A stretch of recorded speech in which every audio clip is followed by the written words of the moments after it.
રાજકોટ મહાનગરપાલિકાનું વર્ષ 2026-27નું અંદાજપત્ર ભારતીય જનતા પાર્ટીના અધ્યક્ષ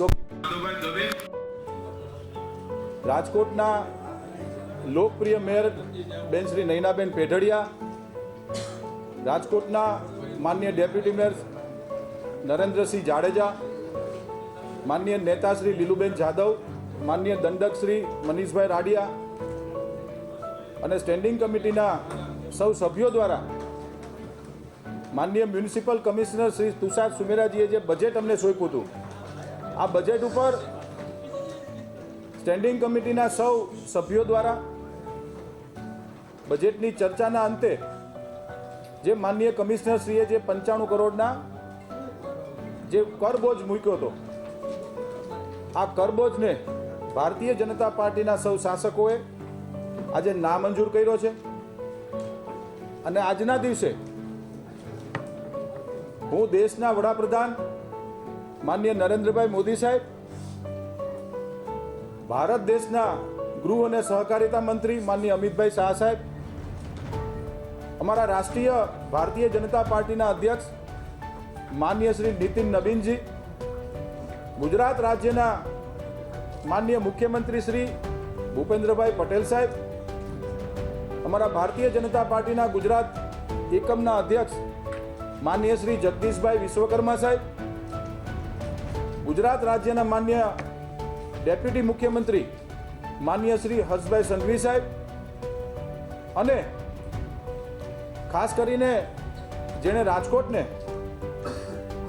વિકાસની હરણફાળ તરફ લઈ જનાર અમારા ભારતીય જનતા પાર્ટીના વડીલો, રાજકોટ મહાનગરપાલિકાના સર્વપ્રથમ મેયર સ્વર્ગસ્થ અરવિંદભાઈ મણિયાર,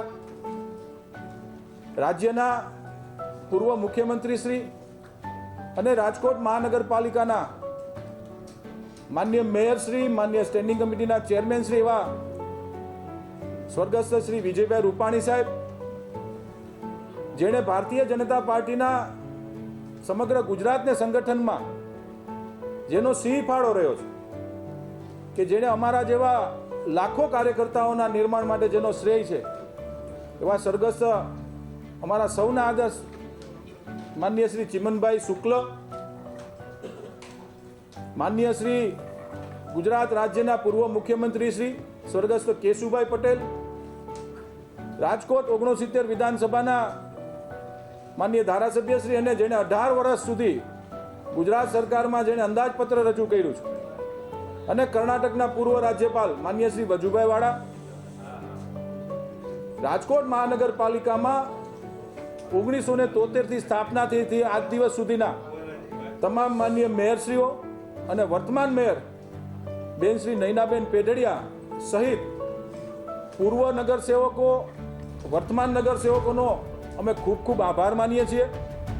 જ્યારે આજે રાજકોટ મહાનગરપાલિકાનું બજેટ 3604 કરોડ રૂપિયાનું બજેટ રાજ્ય સરકારના અને કેન્દ્ર સરકારના સહયોગથી અમે લોકો મંજૂર કરાવી શક્યા છીએ. એ બદલ કેન્દ્રની ભારતીય જનતા પાર્ટીની સરકાર અને રાજ્યના ભારતીય જનતા પાર્ટીની સરકારનો રાજકોટ મહાનગરપાલિકાના સૌ પદાધિકારીઓ અમે આભાર માનીએ છીએ. કુલ મિલાવીને વાત કરું તો આજની સ્ટેન્ડિંગ કમિટીની જે બેઠક હતી એમાં 95 કરોડના કરબોજોને ફગાવીને નવી અનેક વિકાસ કામોની યોજનાઓનું અમે લોકો અમલીકરણ કરવા જઈ રહ્યા છીએ. ખાસ કરીને ચાલુ નાણાકીય વર્ષની અંદર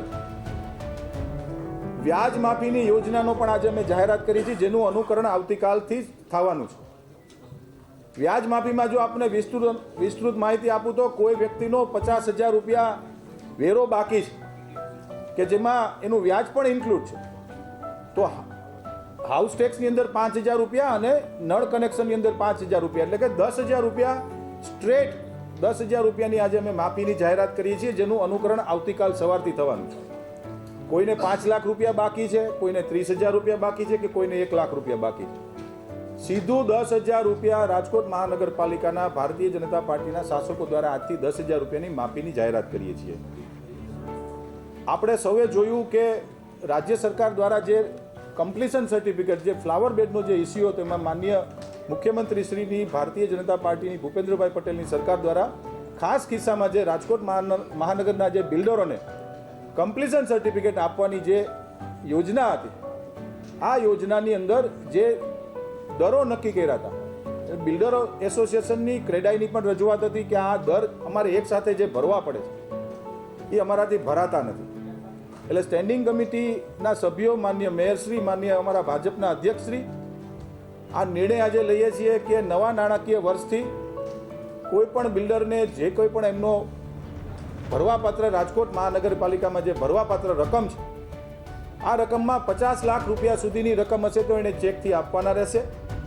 50 લાખ રૂપિયાથી ઉપર જેટલી પણ રકમ હશે, કોઈને 1 કરોડ ભરવાના હશે તો એના 3 મહિનાના 4 હપ્તા, એટલે કે 1 વર્ષની અંદર એને પૂર્ણ કરવાના રહેશે, જેથી કરીને બિલ્ડરોને જે તકલીફ પડતી હતી, એક સાથે 2 કરોડ કે એક સાથે 5 કરોડ રૂપિયા ભરવામાં એ લોકોને વિસંગતતાઓ હતી, અને એની રજૂઆતને ધ્યાનમાં રાખીને આજે માન્ય મેયરશ્રી, માન્ય અધ્યક્ષશ્રીએ અને સ્ટેન્ડિંગ કમિટીના સર્વે સભ્યશ્રીએ નિર્ણય કર્યો છે કે જે કંઈ પણ રકમ છે એમાં 50 લાખ રૂપિયા સુધીની એને રકમ ભરપાઈ કરવાની રહેશે.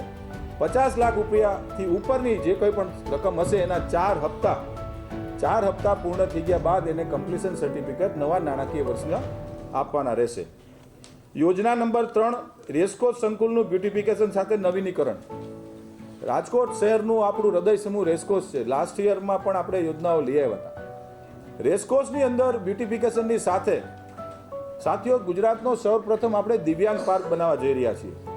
ડૉક્ટર શ્યામા પ્રસાદ મુખર્જી આર્ટ ગેલેરીની બાજુમાં જે કલ્પના ચાવલા મહિલા ગાર્ડન પાસે જમણા ઉપરનો જે બગીચો, ત્યાં આપણે રાજકોટમાં પ્રથમ વખત દિવ્યાંગો માટે દિવ્યાંગ પાર્ક બનાવવા જઈ રહ્યા છીએ અને રેસકોર્સનું બ્યુટિફિકેશન કરીએ છીએ. યોજના નંબર 4, રાજકોટ મહાનગરપાલિકાના હૈયા તથા નવા સમાવિષ્ટ થતા વિસ્તારોમાં નવા બ્રિજની જરૂરિયાત અંગે પાયલોટ સ્ટડી. રાજકોટ શહેર દિન પ્રતિદિન વધતું જાય છે. રાજકોટ શહેરની અંદર બ્રિજોની જે ઉપયોગિતા છે, ખાસ કરીને ટ્રાફિક વધતો જાય છે, ટ્રાફિકને અડચણરૂપ ન થાય એના માટેની બ્રિજોની જે ઉપયોગિતા છે એના માટેની એક પણ યોજના છે. રાજકોટ શહેરના વોર્ડ નંબર 15ની અંદર મોહનભાઈ સરવૈયા કોમ્યુનિટી હોલનું રિનોવેશનનો એક યોજના છે. યોજના number 6, water distribution real time monitoring માટે સ્કાડા સિસ્ટમ. સાથીઓ, આ યોજના રાજકોટ શહેરમાં જે નર્મદાનું પાણી સૌની યોજના હેઠળ જે રાજ્ય સરકાર રાજકોટ મહાનગરને જે આપે છે, આ યોજનાની અંદર સ્કાડા સિસ્ટમ આપણે કોઈ પણ સોસાયટીના વાલ સુધી સ્કાડા સિસ્ટમ હતી કે વાલ જ્યાં મેનોલ જ્યાં હોય ત્યાં સુધી સ્કાડા સિસ્ટમ એક્ટિવ હતી.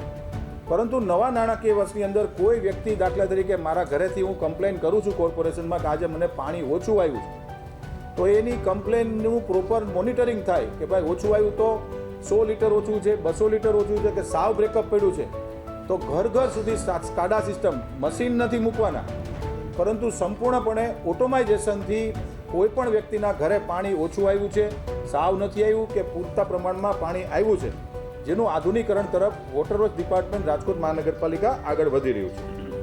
રાજકોટ યોજના નંબર 7, રાજકોટના તમામ પબ્લિક ટોયલેટનું અપગ્રેડ કરવાની યોજના છે. શહેરમાં દિન પ્રતિદિન વસ્તી વધે છે, એવી રીતે જાહેર ટોયલેટ અમે જે સ્ટેન્ડિંગ કમિટીમાં મંજૂર કરીએ છીએ, સમયાંતરે એમાં અપગ્રેડેશન કરવાનું, રિનોવેશન કરવા પડે, નવા ટોયલેટ બનાવવા પડે, એના માટેની એક યોજના છે. યોજના નંબર 8, સિનિયર સિટીઝનના નામથી વૃક્ષારોપણ.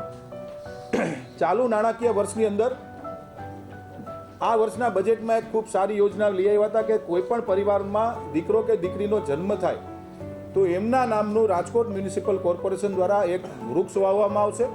એમાં એ દીકરા દીકરીનું નામ લખવામાં આવશે અને જીઓ ટેગિંગના માધ્યમથી દર 3 મહિને વ્યક્તિને એમને વોટ્સઅપના માધ્યમથી, સોશિયલ મીડિયાના માધ્યમથી જણાવવામાં આવશે કે ભાઈ આ તમારું વૃક્ષ છે, આ જગ્યાએ છે, તમે જોઈ શકો છો. એ જ યોજનાને ફરી પાછા લઈને અમે રાજકોટ શહેરના 60 વર્ષ કે 60 વર્ષથી ઉપરના કોઈ પણ સિનિયર સિટીઝનો છે એના નામનું રાજકોટ મહાનગરપાલિકા વૃક્ષ નવા નાણાકીય વર્ષથી વાવવાનું શરૂ કરશે. અમારી પાસે જે સિટી બસમાં જે ચાલુ વર્ષમાં જે યોજના કરી હતી કે સિનિયર સિટીઝનોને ફ્રી બસ મુસાફરી, એમાં એનો અમારી પાસે 22,000થી વધુ સિનિયર સિટીઝનોનો ડેટા છે. ઉપરાંત કોઈ પણ સિનિયર સિટીઝનને આની અમે આવનારા દિવસોમાં જાહેરાત કરશું, ની વ્યવસ્થાની જાહેરાત કરશું કે કોઈ પણ સિટીઝનને એના નામનું વૃક્ષ વાવવું હોય. અમારો ઉદ્દેશ માત્ર ને માત્ર વૃક્ષો રાજકોટ શહેરમાં વધુને વધુ વાવવા માટેની આ યોજના છે. એના એ યોજનાને ફલિત કરવા માટે સિનિયર સિટીઝન નામની એની પોતાની નેમ પ્લેટવાળું રાજકોટમાં અમે વૃક્ષ વાવવાના છીએ. યોજના નંબર 9, નાના મોવા બ્રિજ નીચે ગેમ ઝોન સાથે કાફેટેરિયા. રાજકોટ શહેરમાં અને સમગ્ર દેશની અંદર બ્રિજની નીચેનું બ્યુટિફિકેશન માટે કેન્દ્ર અને રાજ્ય સરકાર ખૂબ સારા કામ કરી રહી છે. બ્રિજની નીચેના બ્યુટિફિકેશનની યોજના આપણે હાલમાં અત્યારે કાલાવ રોડ ઉપર આત્મીય કોલેજના બ્રિજની નીચે ગેમ ઝોન અને બ્યુટિફિકેશન કર્યું છે. એ યોજનાને આગળ વધારતા આપણે નાના મોવા બ્રિજની નીચે ગેમ ઝોન અને કાફેટેરિયા કરવા જઈ રહ્યા છીએ. PME બસ સેવા અંતર્ગત 100 ઇલેક્ટ્રિક બસ માટે ચાર્જિંગ સ્ટેશન તથા માળખાકીય સુવિધાઓ ઊભી કરવી.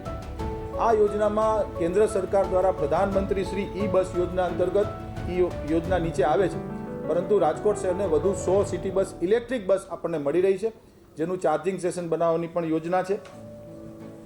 યોજના નંબર 11, નવી સેન્ટ્રલ ઝોન ઓફિસ બિલ્ડિંગ. ચાલુ નાણાકીય વર્ષમાં રાજકોટ શહેર દિન પ્રતિદિન મોટું થતું જાય છે. આપણે એક સાઉથ ઝોનની પણ જાહેરાત કરી હતી, જેનું ખાતમુહૂર્ત થઈ ગયું છે ને એ ઓફિસ બનવા માંડી છે. એ જ બેઝ ઉપર સેન્ટ્રલ ઝોન ઓફિસ એટલે કે આપણે અત્યારે બેઠા છીએ આ ઝોન ઓફિસ સેન્ટ્રલ ઝોનને નવી જગ્યાએ લઈને આ ઓફિસની આ કચેરીની અંદર પદાધિકારીશ્રીઓ, કમિશનરશ્રીઓ, ડેપ્યુટી કમિશનરીઓ ઝોનના આ ઓફિસની અંદર બેસશે. નવી zone office central zone office Karanpara ખાતે આવેલ નગર પ્રાથમિક શિક્ષણ સમિતિવાળી જે 4000 વાર જગ્યા છે એમાં બનાવવાની પણ એક યોજનાની આજે જાહેરાત કરીએ છીએ. યોજના નંબર 12, નમો વનનું નિર્માણ. અટલ સરોવર સ્માર્ટ સિટીની અંદર માનનીય પ્રધાનમંત્રી શ્રી નરેન્દ્રભાઈ મોદી સાહેબના નામથી નમો વનની યોજના એક નમો વન બનાવીએ છીએ, જે પબ્લિક માટે અમે લોકો નવા નાણાકીય વર્ષની અંદર આ યોજનાને ખુલ્લી મૂકવાના છીએ. અમે નમો વન બનાવવાના છીએ, જેમાં કોઈ પણ વ્યક્તિ અંદર જઈ શકશે. એક ઘનિષ્ઠ વૃક્ષારોપણ કક્ષાનું જે આપણે રામવન બનાવ્યું એ જ પ્રકારનું નમો વન સ્માર્ટ સિટીની અંદર 30,000 વાર જગ્યાની અંદર આપણે આ બનાવવા જઈ રહ્યા છીએ. ના, માત્ર નમો વનના માધ્યમથી ખાલી અમે વૃક્ષો વાવવાના છીએ, અલગ અલગ વૃક્ષો વાવશું, ચિત્ર નથી આવે. યોજના નંબર 13, વોર્ડ નંબર 12માં નવો સ્વિમિંગ પુલ બનાવવાની યોજના છે. રાજકોટ શહેરના સમયાંતરે અમારી જગ્યા રોકાણ શાખા દ્વારા આ બધા આપનો જે પ્રશ્ન છે એ બધાને અમે લોકો રિમૂવ કરતા હોય છે. હવે એ આવી જાય છે, ફુગાવાળા હોય છે, કોઈ ભિક્ષુક હોય છે, આવી જતા હોય છે. રાજકોટ મહાનગરપાલિકા દ્વારા સમયાંતરે અમે લોકો કામ પણ કરતા હોઈએ. કેન્સરની વેક્સિન બાપુ રાજ્ય સરકાર દ્વારા યોજના આપવામાં આવી છે, એ અત્યારે ચાલુ છે ને. મેમોગ્રાફી મશીનમાં આપણે 5 વખત ટેન્ડર કર્યા છે, પણ 5 વખત આપણને ટેન્ડરમાં કોઈ ટેન્ડર ભરતું નથી, જેના કારણે યોજના અત્યારે પડતી નથી મૂકતા. એ યોજના ચાલુ જ છે. મારા દ્વારા અધિકારીઓને સૂચના આપી છે કે ફરી વખત 6ઠી વખત ટેન્ડર કરો. કોઈ મહાનગરની અંદર આ યોજના ચાલતું હોય, કોઈ એજન્સી અહીંયા કામ કરતી હોય તો એજન્સીને બોલાવીને એને કહો તમે ભરો. 2016માં રાજકોટ મહાનગરપાલિકાએ વ્યાજ માફી લઈ આવી હતી. ત્યારબાદ 2026માં આજે આપણે 10 વર્ષ પછી વ્યાજ માફી લઈ આવ્યા છીએ. રાજકોટ શહેરના અનેક સામાજિક સંગઠનો, અનેક અખબાર, અનેક ટીવી ચેનલોના માધ્યમથી અમને રજૂઆતો મળી હતી, સિટીઝનની રજૂઆત હતી. ખાસ કરીને વ્યાજ માફી સાથીઓ અમે એવા માટે અમે લોકો જાહેરાત કરતા હોય કે જે નાનો વર્ગ છે બાપુ ભરાઈ જશે એવી અમને આશા છે. એટલા માટે આપને કહું છું કે 10,000 રૂપિયા એ સારું ડિસ્કાઉન્ટ કહી શકાય.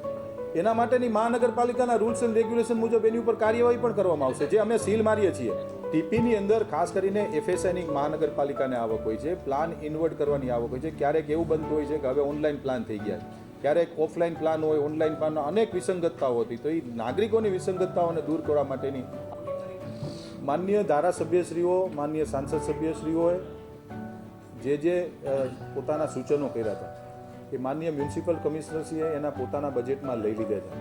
ટ્રાફિકને અડચણરૂપ અને ટ્રાફિકને સોલ્વ કરવા માટે એકમાત્ર ઓપ્શન છે આપણા બ્રિજો બનાવવા અને રોડને પહોળા કરવા. એના માટેનું રાજકોટ મહાનગરપાલિકાનું આયોજન છે. ખાસ કરીને બેડી ચોકડીના જે બ્રિજ છે એ મ્યુનિસિપલ કમિશનરે બજેટમાં લઈ લીધું, એને અમે મંજૂર પણ કરીએ છીએ.